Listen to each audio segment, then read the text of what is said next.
Jujur saja, hidupku sangat kacau pada masa itu. Menjadi mahasiswa bukan hal yang gampang. Aku harus menghadapi banyaknya tugas yang diberikan dosen setiap hari, sekaligus meluangkan waktu untuk kerja part-time di Alfamart sebagai indekos. Tentunya aku belum sukses dalam mengatur jadwal padat yang ini.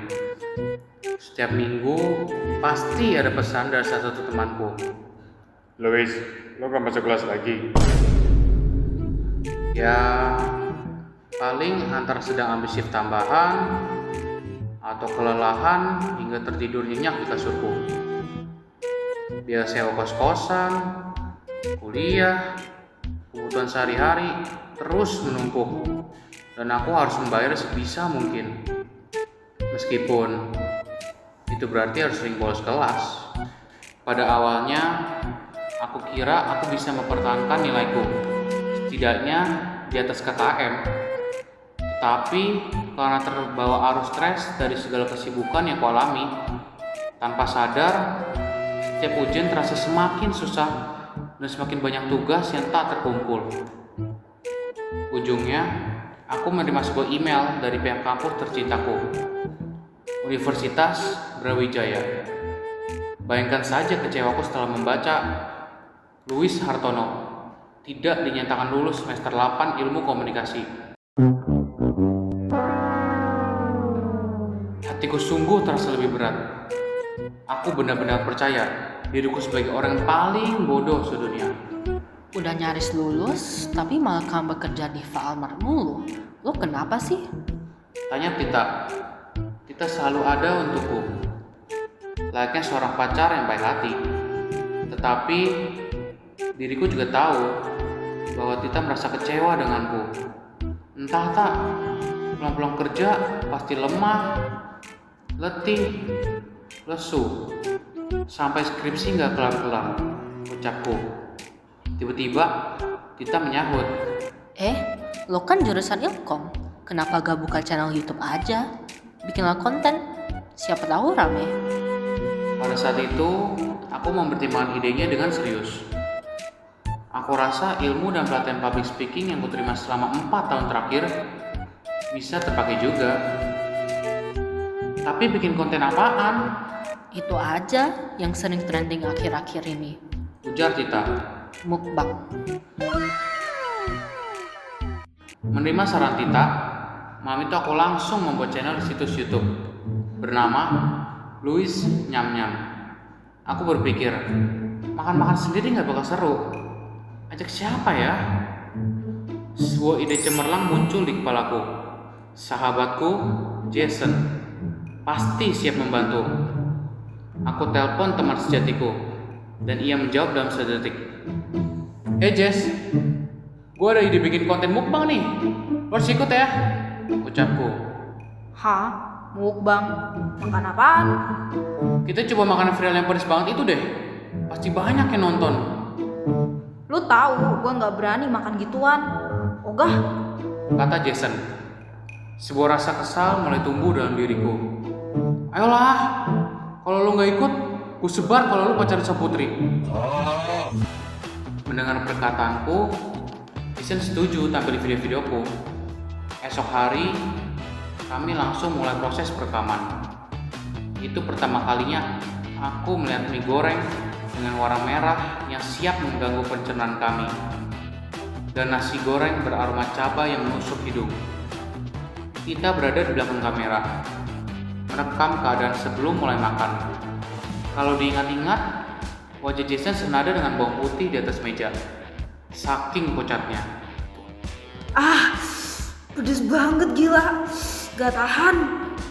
Teriak Jason sambil mengusap ingus dari hidungnya, mengulurkan lidahnya seperti cacing kepanasan. Keringat pun perlahan menetes dari kepalaku. Namun, tak berdaya jika dibandingkan dengan Jason yang terlihat basah kuyup tidak karuan. Jess, ayo, dikit lagi nih. Bentar lagi habis. Aku terus mendorong Jason untuk makan lagi, dan lagi, sampai piring kosong. Malam itu, aku langsung menyunting videonya. Entah mengapa, perasaan Jason tak sedikit pun terlintas di kepala. Aku menekankan ekspresi-ekspresi lucu Jason dengan menambah berbagai macam efek visual. Tidak lama setelah aku menekan tombol unggah, video pertama kami mendapat 50 penonton. Lalu 100, 500, hingga 1 juta penonton. Hanya dalam kurun waktu 1 minggu. Di semua platform digital, kata-kata Jason kepedesan dan Jason kepanasan mulai trending. Bagiku, ini pencapaian besar. Channelku mulai terkenal dan sedikit lagi bisa menghasilkan uang. Selama seminggu, aku hanya terkurung dalam apartemen, memantau nomor-nomor yang dihasilkan video itu. Tiba-tiba, di tengah merancang video selanjutnya, Tita dan Jason menggedor pintuku. Aku terkejut. Tanganku yang mengetik di laptop langsung membuka pintu. Gue heran lu ngapain aja selama ini? Kok gak pernah jawab telepon kami? Bentak Tita. Matanya beralih pada laptop di mejaku. Astaga Louis, lu masih aja terobsesi sama video mukbang itu. Aku hanya bisa terdiam. Lihat keadaan lu sekarang, maaf, tapi gue gak sanggup ikut video-video dulu lagi. Ujar Jason. Jess, please deh, ikut rekam 1 kali lagi. Sadar woi, kita bisa viral banget ini. Uang yang gue hasilin bisa menutup hutang-hutang itu. Aku mencoba membujuknya. Luis, asli, gue gak suka dijadiin bahan tawanan orang kayak gini. Lo pernah mikirin perasaan orang lain gak sih? Mata Jason sudah terlihat berkaca-kaca. Kita pun melihatku dengan penuh kecewa. Emangnya worth it ya? Jadi YouTuber kalau sifat lo berubah 180 derajat seperti ini. Dulu, lu masih punya hati nurani. Jangan sampai kami pergi dari hidupmu. Ucap Tita. Mereka berdua melewatkan pintu sekali lagi, menyisihkan diriku sendiri di apartemen suram itu. Setelah dipikir-pikir lagi, aku memang sudah keterlaluan. Semua orang di sekitarku tersakiti, hanya karena video konyol yang tidak penting. Aku memutuskan bahwa mulai dari saat itu, aku akan berhenti peduli dengan Louis Nyam-Nyam. Aku menghapus video mukbang itu, karena ketenaran tanpa makna tak sebanding dengan kehilangan sahabat. Aku mengetik pesan panjang untuk Jason dan Tita, meminta maaf atas keegoisanku. Awalnya, mereka ragu menerimaku kembali, tetapi kami perlahan kembali seperti dulu. Kami makan bersama sambil tertawa, tanpa kamera satupun.